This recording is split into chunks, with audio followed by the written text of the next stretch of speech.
मीरपुर नाम के शहर में तेजस अपनी पत्नी नीरू के साथ रहता था। पति पत्नी दोनों ही नौकरी करते थे। एक दिन तेजस गांव अपनी माँ के पास फोन करता है। हेलो, प्रणाम माँ। जीते रहो माँ, तुम दादी बनने वाली हो। अरे वाह, ठीक है बेटा, मैं कल ही आती हूँ। जब माँ जी शहर पहुंची तो बेटे बहू ने बहुत अच्छे से स्वागत किया। लीजिए माँ जी, चाय। अरे गर्मा गर्म पकोड़े ले आओ माँ के लिए। नीरू रसोई में गई और 2 मिनट में ही पकोड़े ले आई। जी ये लीजिए। बहू जादू से बनाए हैं क्या? अभी तो रसोई में गई थी। यम्मी। माँ जी, शीला रसोई में पकोड़े तल रही है, मैं बस लेकर आई। हे भगवान, मेरा धर्म भ्रष्ट कर दिया तूने। अब तो गंगा जल से शुद्धिकरण करना होगा। दूसरे दिन, माँ जी मैंने नाश्ता बना दिया है, ऑफिस जा रही हूँ। पर अभी तो घर का सारा काम पड़ा है। शीला आती ही होगी, झाड़ू पोछा बर्तन कपड़े वो सब कर लेगी। हमारे जमाने में घर का सारा काम हम ही करते थे।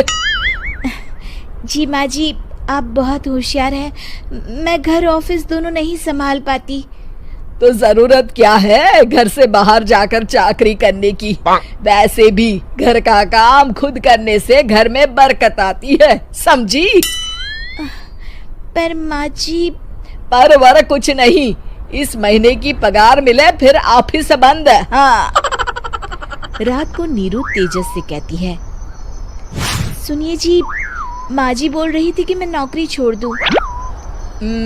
वैसे ठीक ही तो है, अभी तुम्हें आराम की जरूरत है। फिर भी आराम कहाँ, शीला को छुड़ाने के लिए बोल रही थी। तो अब 24 घंटे में इतना काम तो कर ही सकती हो। पर जॉब पसंद है मुझे, घर पर मन नहीं लगेगा। अगले दिन जब दोनों ऑफिस के लिए निकल रहे थे, मेरी तो कोई कीमत ही नहीं है इस घर में। माँ जी, आजकल महंगाई बहुत है, रहन सहन भी बदल गया है, दोनों नौकरी करते हैं तभी ठीक रहता है। अच्छा, तू कहना क्या चाहती है? मेरा बेटा तुझे बिठा के खिला नहीं सकता? तू ही इस घर का खर्च चला रही है, हैं? नहीं माँ जी, मेरा वो मतलब नहीं था। मतलब खूब समझती हूँ, ये बाल धूप में सफेद नहीं किए मैंने। हाँ। अब तो ये रोज का काम हो गया था। तेजस भी रोज की झिकझिक से परेशान हो गया था। एक दिन उसने कहा, नीरू, वैसे भी तुम्हें मैटरनिटी लीव मिलने वाली है, तो अभी से ही छुट्टी ले लो। पर क्या, मेरी सैलरी अच्छी खासी है। आखिर नीरू ने रिजाइन कर दिया। जब बच्चा हुआ तो घर में सब बहुत खुश हुए। कुछ दिनों बाद तेजस फाइल देख रहा था। क्या हुआ तेजस, कुछ परेशान लग रहे हो? हाँ, वो हमारी जितनी सेविंग्स थी वो तो हॉस्पिटल में और छठी के फंक्शन में खत्म हो गई है नीरू।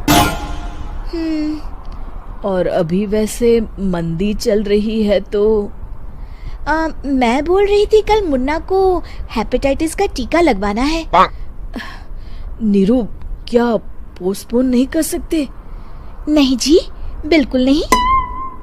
अब तेजस को समझ में आ रहा था कि उससे गलती हुई है। पैसों की कमी का असर घर के माहौल पर भी पड़ रहा था। अगले दिन, बेटा मेरा चश्मा और ये दवाइयाँ ले आना, पर्चा देते हुए माँ जी ने कहा। जी। तेजस, मुन्ना के लिए दूध का डिब्बा और डायपर भी ले आना, और ये किराने के सामान की लिस्ट है, इसे भी लाना है। तेजस गुस्से में लिस्ट मरोड़कर फेंकता है और चिल्लाता है, पैसे क्या पेड़ पर उगते हैं? ये ले आना, वो ले आना। अरे पर ये जरूरत का सामान ही है। वो गुस्से में बिना कुछ कहे ऑफिस चला गया। अरे लंच तो ले जाइए। नीरू दौड़कर डिब्बा पकड़ाती है। एक दिन खाना खाने के बाद, नीरू, अब तो मुन्ना कुछ बड़ा हो गया, तो अब तुम वापस ज्वाइन कर लो ना जॉब। पर इस रिसेशन में जॉब मिलना बहुत मुश्किल है। ट्राई तो करो। फिर मुन्ना? माँ जी है ना, और एक फुल टाइम मेड भी लगा लेंगे। पर माँ जी, उन्हें तो पसंद नहीं। तभी माँ जी वहाँ आ जाती है और प्यार से नीरू के सर पर हाथ फेरते हुए बोलती है, अब मेरी समझ में आ गया बहू, पहले के